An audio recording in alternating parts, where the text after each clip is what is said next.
Yo les bros, bienvenue sur Spatule Bro, je suis le chef et on se retrouve aujourd'hui pour le retour des reviews de Vinland Saga saison 2. Et oui, vous l'avez remarqué, j'ai raté quelques épisodes. Encore une fois, je le rappelle, je vais devoir le rappeler pendant 15 jours, de toute façon.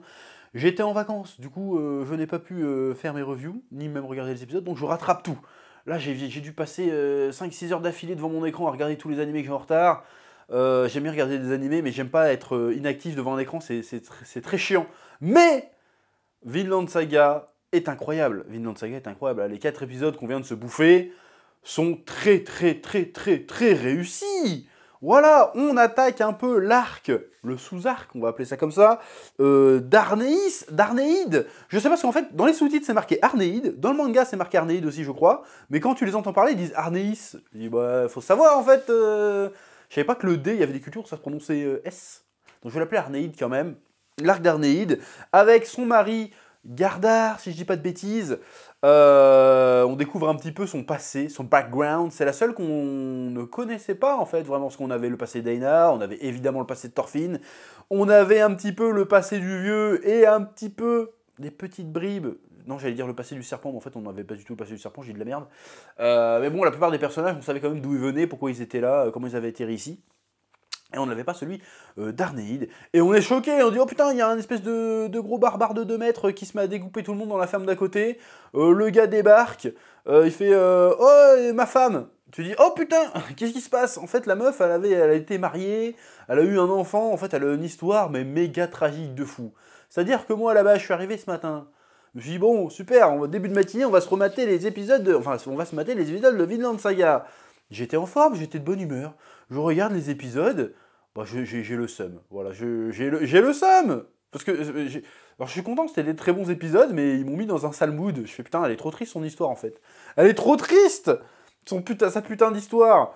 Elle vivait sa meilleure vie tranquille, bon mari, bon père, petit garçon. Et il fait non, en fait, on va faire la bataille contre les gars d'à côté parce qu'on a besoin de la mine de fer, parce que pour garder l'équilibre des forces et qu'il n'y ait pas des plus grosses guerres plus tard. Pendant qu'ils se barrent, les brigands arrivent et ils font une grosse razzia sur tout le monde. Le petit, moi je crois qu'il l'avait enlevé, le petit, non, en fait, ils l'ont buté, elle est là. Ah je fais non, je suis pas bien.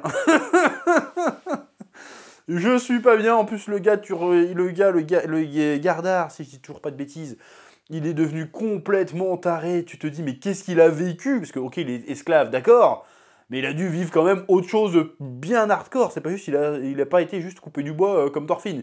Il a dû lui arriver des dingueries pour que le gars devienne taré à ce point-là. Genre, je vais buter tout le monde. Je bute tout le monde, j'en ai rien à foutre. Je deviens complètement fou, en moitié bipolaire ou je sais pas quoi là. Le pauvre, que tu sais qu'en fait il est dangereux, qu'il c'est un fou la merde et qu'en fait il va rien apporter de bon. Mais en même temps, t'as envie de te dire, mais le pauvre, tout ce qu'il a vécu, tout ce qu'il a perdu, on peut pas lui en vouloir d'être devenu un taré pareil en fait. Parce qu'il lui est arrivé tellement de saleté, de saloperie dans sa vie que qu'en fait on l'excuserait presque. Sauf qu'on peut pas l'excuser. Il a buté plein de gens qui lui ont rien fait. Le gars est complètement fou. Il devient vraiment un vrai danger. Il pourrit même la vie de la femme qu'il est censé venir délivrer. Alors que la meuf, elle avait clairement fait le deuil du truc en fait. C'est ce qu'elle explique plus ou moins. Hein. Elle le dit pas clairement, mais c'est ça que je comprends. En tout cas, elle dit qu'elle avait laissé le passé derrière elle en fait. Et que le fait de le revoir, bah, ça lui remet tout dans la gueule. Elle était prête à une nouvelle vie et tout. Et au moment où il y a ça, il y a le passé qui lui revient en pleine gueule. Et c'est terrible parce qu'elle était à ça de refaire sa vie vraiment. Ok, elle était esclave, elle était la concubine de Kétil, elle passait à la casserole et tout. Mais là, elle allait avoir un enfant. Donc elle allait avoir une chance de cette fois-ci avoir une vie paisible. Certes, au prix de sa liberté et de son libre arbitre, mais une vie paisible quand même, malgré tout. Je pense qu'on peut, attention, phrase polémique, je pense qu'on peut trouver quand même dans la soumission, attention, on peut quand même trouver une certaine stabilité et un certain bonheur finalement, même si c'est un bonheur un peu vicié, mais ça reste mieux que de vivre tout seul comme une clocharde et de se faire racketter tous les 15 jours, tu vois. Donc elle avait une opportunité de, de lâcher l'affaire, vraiment les souffrances du passé, de se reconstruire. Et elle a fait, bah non, c'était quand même mon mari, je vais quand même. Alors qu'elle, c'est ce qu'elle dit à Einar, elle dit non mais vas-y, laisse tomber, laisse passer la tempête. Comme ça, ok, c'est difficile, il va manger dans sa gueule le pauvre, mais au moins nous, on va rester là, et comme ça, je vais pouvoir protéger mon enfant à venir, et je pourrai quand même avoir une vie à peu près potable. Et elle fait quand même, bah non, finalement, je n'arrive pas à refermer cette blessure, je n'arrive pas à fermer la porte sur mon passé. Je vais donc quand même... Je pense pas qu'à la base, elle allait pour le libérer, mais j'y avais dit, il faut quand même que je... Pour clore le chapitre, il faut que j'aille le voir quand même, tu vois. Et c'est ça l'erreur qu'elle a faite, c'est que... Il lui a même pas laissé le choix, en fait. C'est-à-dire que le gars est venu, elle veut juste parler à son ex-mari, du coup. Elle veut juste parler à son mari quelques instants. Le gars, tout d'un coup, il a un éclair de lucidité, il s'excuse. Le gars, il a toujours pas capté que son gamin, il était cané. En plus, le pauvre, il est là, non mais je te promets, maintenant, je partirai plus, on va vivre ensemble, on va partir d'ici et tout.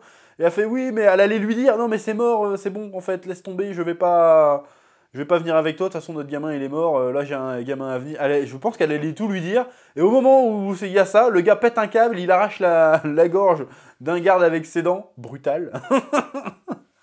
Parce qu'il y en a qui disaient, oui mais dans Saga il n'y a plus de violence. Là, je veux dire, le gars il arrache la gorge des mecs à coup de chicot. Je veux dire, qu'est-ce que tu veux faire plus violent au bout d'un moment? Et le gars il lui met devant le fait accompli et du coup il fait, oh merde. Bon bah tant pis, je vais être obligé de t'aider à t'enfuir maintenant, sinon dans tous les cas je suis dans la merde. Donc j'aime bien l'idée que elle n'a pas été capable de vivre avec son passé, et c'est du coup ce qui va conduire un peu aux emmerdes. Est-ce qu'il y a un parallèle qu'on peut faire avec l'histoire de Thorfinn?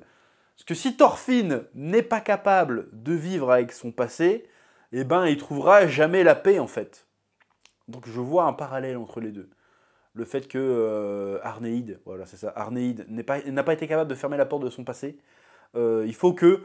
Enfin, elle n'a pas été capable de l'accepter tel quel. Genre dire, bon, ça s'est passé, je prends tout ce qui s'est passé, j'essaye pas de revenir en arrière, ça sert à rien parce que c'est ce qui est fait, ce qui est fait, ce qui est perdu est perdu, je vais de l'avant. Et ben là, c'est pareil pour Thorfinn. Parce que si Thorfinn, il n'est pas capable d'accepter son passé et de voir que ce qu'il a fait ne peut pas être défait et l'accepter et aller de l'avant, bah en fait, ça va le bouffer et ça va le détruire et ça va mal tourner pour lui. Donc il faut qu'il accepte tout ça. Il a tué des gens. Et c'est ce qu'on a dans l'épisode 15 ou 16, quand il parle avec Einar, il fait je ne pourrai jamais me rattraper, le seul moyen que j'ai d'avoir une chance un peu d'alléger ma conscience, c'est de déjà plus jamais tuer personne, et en plus de semer plus de blé que j'en ai piétiné, construire plus de maisons que j'en ai brûlées, construire au moins un village, un endroit où on pourra trouver, où les gens pourront trouver un havre de paix, loin de la guerre, de l'esclavage, de la famine et des autres injustices de ce monde, de la violence en général. Et c'est là qu'il se souvient, oh mais putain mais c'est vrai, il y a le Vinland qui existe. Bon là, on peut pas y aller parce que je sais pas où c'est, mais ça pourrait être un bon projet d'essayer de trouver le Vinland et de créer une communauté au Vinland qui sera loin loin des, comment dire, des velléités vikings, on va dire. Loin de la guerre, loin des marchands d'esclaves. Bon, sachant qu'il parle quand même des États-Unis, t'as envie de dire, oui, bon, allez, t'as peut-être que 500 ans d'avance, mais t'inquiète, les marchands d'esclaves, ils vont trouver leur chemin, hein, t'inquiète pas. Mais c'est un autre sujet. Donc, bref, Einar et Thorfinn commencent à esquisser le début d'un plan de ce qu'ils pourraient éventuellement faire une fois qu'ils auront gagné leur liberté auprès de Ketil. Ketil qui n'est toujours pas revenu de ses pérégrinations à la cour de Canute. Mais du coup, il revient avec Leif. Donc là, après, les étoiles s'alignent. Hein. C'est pas du spoil de dire ça, les étoiles s'alignent. Donc c'est super intéressant, le vieux qui est sur le point de mourir aussi, qui voulait mourir au champ et puis qui finalement ne va pas mourir. Il y a toujours ce rapport à la brièveté de la vie et la simplicité de la vie, qui même lui d'ailleurs, le vieux, il a des regrets, hein, il a expliqué une histoire comme quoi il y avait un clan voisin un peu plus riche, un peu plus puissant qui avait kidnappé une gonzesse de leur clan à eux et qu'ils avaient refusé d'aller la sauver parce qu'ils avaient peur de tout perdre et de mourir, donc ils ont dit bon vas-y on va sacrifier la gonzesse pour la paix, et au final la gonzesse s'est fait buter parce que le clan d'en face s'est fait éclater par des brigands au même moment, ou par un mec qui l'a trahi. Il vivait avec ce regret, genre oui je suis indigne de quoi que ce soit. Donc le gars aussi, il s'isolait, et quelque part on comprend un peu, parce qu'il y a encore un parallèle avec Thorfinn. Le gars, il a lâché les affaires de clan, un truc comme ça, il allait faire ses petites terres de son côté, et il a dit, bah je vais juste cultiver, et pêcher, et vivre simplement, et faire quelque chose d'utile. Et le vrai truc utile, c'est de cultiver la terre, c'est de pêcher, c'est d'entretenir un peu la nature, et de vivre paisiblement, loin du brouhaha, de la violence, et même du business, vivre une vie simple. Et c'est ce qu'il dit d'ailleurs à Serpent, il lui fait... bon ok, tu dois venger tes compagnons d'armes qui se sont fait tuer par Gardar, mais Au pire, pose ton épée et je te lègue mes terres, et puis t'auras qu'à les cultiver, et puis voilà, c'est mon cadeau parce que tu m'as lu la Bible. Vas-y, lâche l'affaire en fait. Et je trouve ça intéressant encore une fois. Et le serpent, il fait non, je lâche pas l'affaire, nique sa mère, j'ai mon honneur. Et c'est une problématique, c'est que tant que les mecs, ils abandonneront pas l'ego, quelque part, ou l'orgueil, eh ben le cycle est condamné à se répéter, à se perpétuer, et c'est toute la problématique de Vinland Saga. Et d'ailleurs, il le dit, Einar, à un moment, quand il parle avec Thorfinn, il fait « Ouais, mais une fois que tu auras monté ton havre de paix, comment tu vas le défendre ?» Parce qu'il y aura toujours des gens qui voudront troubler ça, et tu seras obligé d'être violent pour défendre ton havre de paix. Et il fait « Ouais, j'ai pas encore trouvé la solution, mais il faut qu'on trouve la solution, parce que si on n'est pas capable si on est obligé de faire la guerre pour préserver la paix, ben en fait on fait que alimenter le cycle et on s'en sortira jamais. Donc il faut trouver une solution. Donc encore une fois, le propos est intéressant. Et le meilleure solution finalement, est-ce que ce serait pas d'abandonner? Mais bon, après le problème, si t'abandonnes, en fait, tout le monde te prend tout ce que t'as en fait. Donc paradoxe, quelque part. Dilemme, oui. Et l'épisode se termine sur une espèce de tentative de plan de Einar et Thorfinn. Plan que, bon, j'avais lu le manga, mais même sans avoir lu le manga, je dis, votre plan, il est bancal, votre plan. Hein, parce que là, tu vois Einar qui tape un putain de sprint, tu dis, mais le gars est censé avoir un trou comme ça dans le bide, je pense pas qu'il tape des sprints. Heureusement, Serpent est pas con, il fait, attends, c'est bizarre qu'il tape des sprints, le gars de Joe, là. Il est censé se vider de son sang.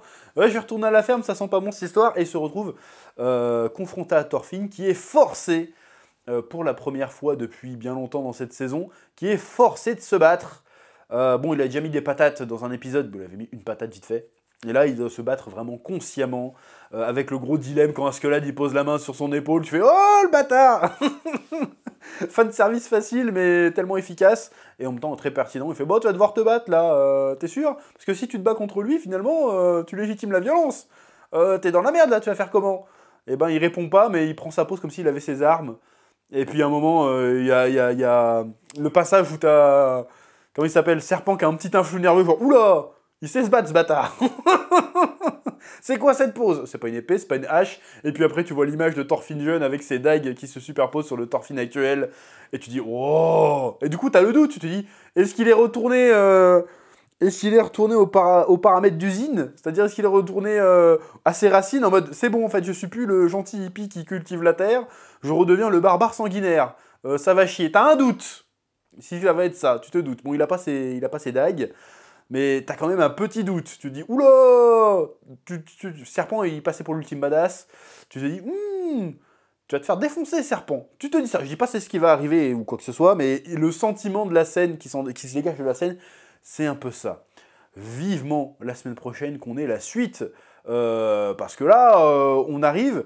J'avais dit qu'il fallait un peu supporter, prendre votre mal en patience, ceux qui n'aimaient pas l'arc de la ferme, parce que ça allait devenir un banger.